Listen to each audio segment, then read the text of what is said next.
ସହାୟକ ଠିକ ଅଛି। ପ୍ରଥମ କଥା ଆପଣ ଜଗନ୍ନାଥ ଧାମ ବିଷୟରେ ଯୋଉ ଚିଠି ଜଗନ୍ନାଥ ଧାମ ଯୋଉଠି ଉତ୍ତରପ୍ରଦେଶର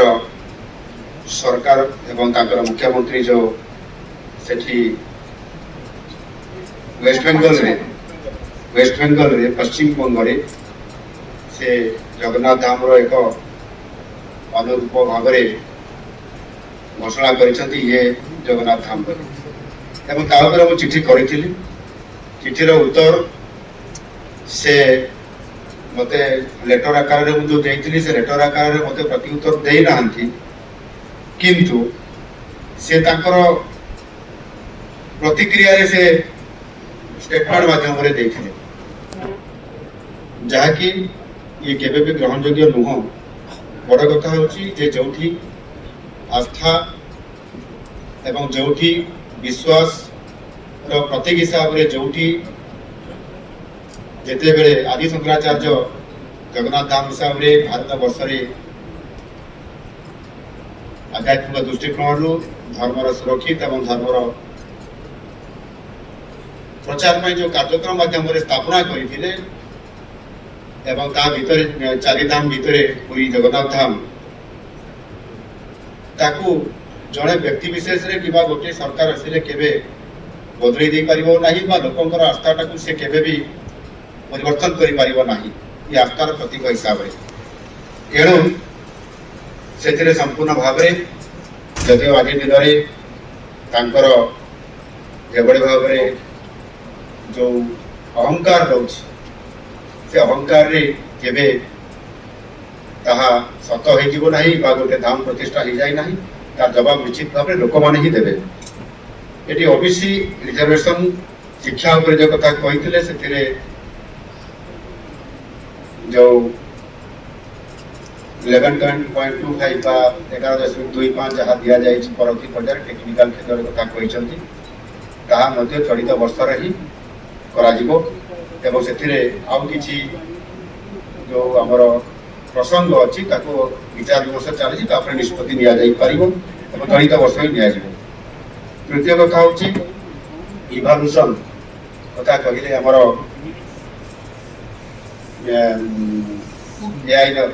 ପିଟିଆଇ ସେଥିରେ କେତେ ଇଭାଲୁସନ କରାଯିବ ସେଟା ଇଭାଲୁସନ ବା ମାର୍କ ଯାହା ଦେବା କଥା ଆପଣ ମାନେ ଦେବେ। ମୁଁ ନିଜକୁ ମାର୍କ ଚଢେଇ ଦେଇକିରି ମୁଁ କାଟିଦେବି ବୋଲି କହିବାର କୌଣସି ଅବକାଶ ନାହିଁ, କିନ୍ତୁ ମୁଁ ନିଶ୍ଚିତ ଭାବରେ ଦୃଢ ନିଶ୍ଚିତ ଯେ ଆମ ସରକାର ବା ଲୋକଙ୍କର ସରକାର ଆସିବାର ଗୋଟିଏ ବର୍ଷ ଭିତରେ ଦିଆଯାଇଥିବା ପ୍ରତିଶ୍ରୁତି ଏବଂ ସଂକଳ୍ପରେ ପତ୍ରରେ ସ୍ଥାନ ପାଇଥିବାର ବିଭିନ୍ନ କାର୍ଯ୍ୟକ୍ରମ ଆମେ 11-21ଟି ଆମର ଯୋଉ ବଡ଼ କାର୍ଯ୍ୟକ୍ରମ ଯାହା ଆମ ରାଜ୍ୟ ସଭାପତି ଏଠି ଉପସ୍ଥିତ ଅଛନ୍ତି ତାଙ୍କର ଟିମ୍ ମାଧ୍ୟମରେ ପ୍ରସ୍ତୁତ କରିଥିଲେ। ଯଦି ଆମ ସରକାର ଆସିବ ଆମେ 5 ବର୍ଷରେ ଏହି କାର୍ଯ୍ୟକ୍ରମ କରିବୁ। ଆମେ ଗୋଟିଏ ବର୍ଷ ଭିତରେ 11ଟିରୁ ଅଧିକ ବଡ଼ କାର୍ଯ୍ୟକ୍ରମ ଆମେ ତାପରେ ଇମ୍ପ୍ଲିମେଣ୍ଟେସନ କରି ସାରିଛୁ। ତେଣୁ ଆଗାମୀ ଦିନରେ ଆହୁରି ଅଧିକ କରିବାର ଯୋଉ ଆମର ରେସ୍ ଅଛି ବା ଇଚ୍ଛାଶକ୍ତି ଅଛି ତାହା ସୁନିଶ୍ଚିତ କରିବା ପାଇଁ ଆମେ ନିଶ୍ଚିତରେ କାମ କରୁଛୁ ଏବଂ ସେଥିପାଇଁ ଆପଣ ମାର୍କ ଆମକୁ ଦେବେ, ଆପଣ କେତେ ମାର୍କ ଦେବେ ବା ସେ ମାନେ ସେଥିରେ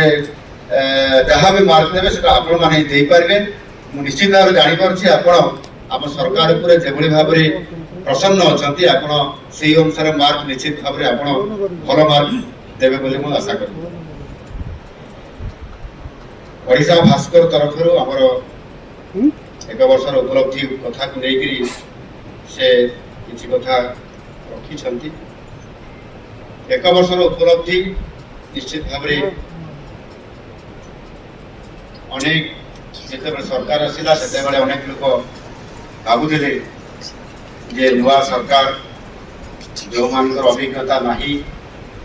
ଯେଉଁମାନେ କେବେ ମନ୍ତ୍ରିମଣ୍ଡଳରେ ଆଗରୁ କେବେ ସାମିଲ ହେଇନଥିଲେ,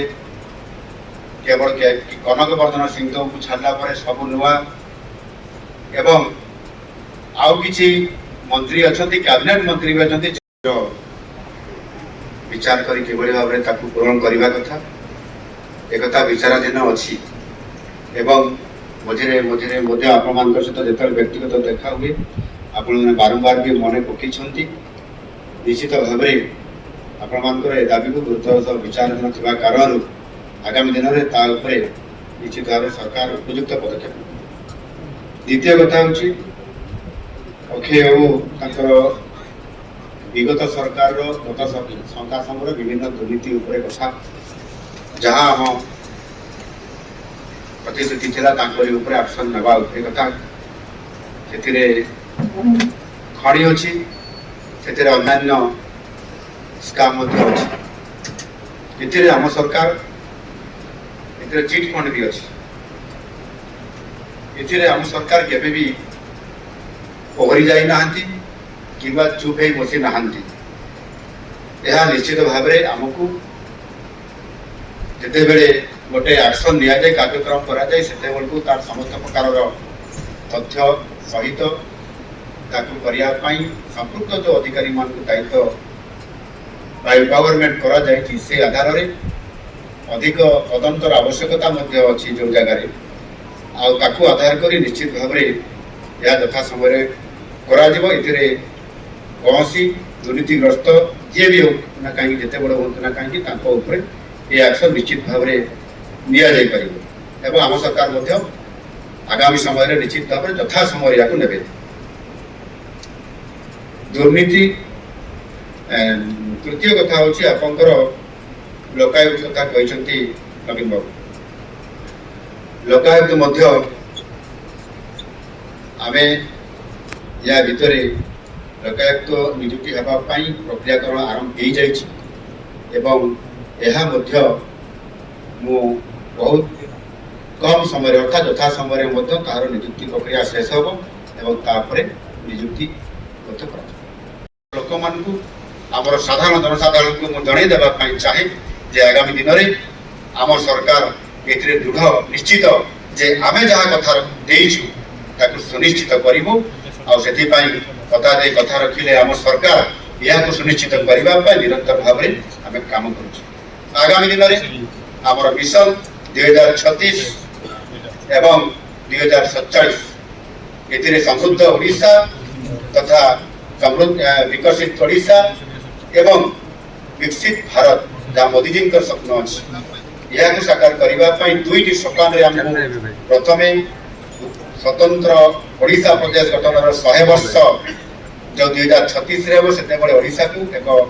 विजन डॉक्यूमेंटरी आम तैयारी से स्वतंत्रता देचु 36 अर्थात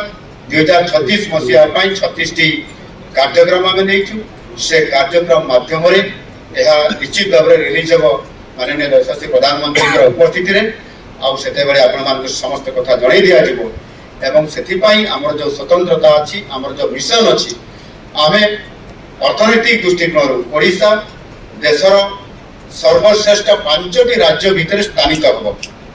एवं से ओडिशा को आम एक 500 नियुत अमेरिकीय डॉलर रे आम एक अर्थनीति परिणत कर एक बहुत बड़ा चैलेंज को आम नहीं ठीक से भाव 2047 को आम अचीव करने एक दृढ़ संकल्प नहीं से 1.5 ट्रिलियन अमेरिका डॉलर अर्थनीति ओडिशा को आमको से स्तर को नापी पड़ो आज ये सुजोग अच्छी एवं डबल इंजिन सरकार रे यह साकार करने आम सरकार निरंतर भाव में काम कर आज जदि आम देखा आमर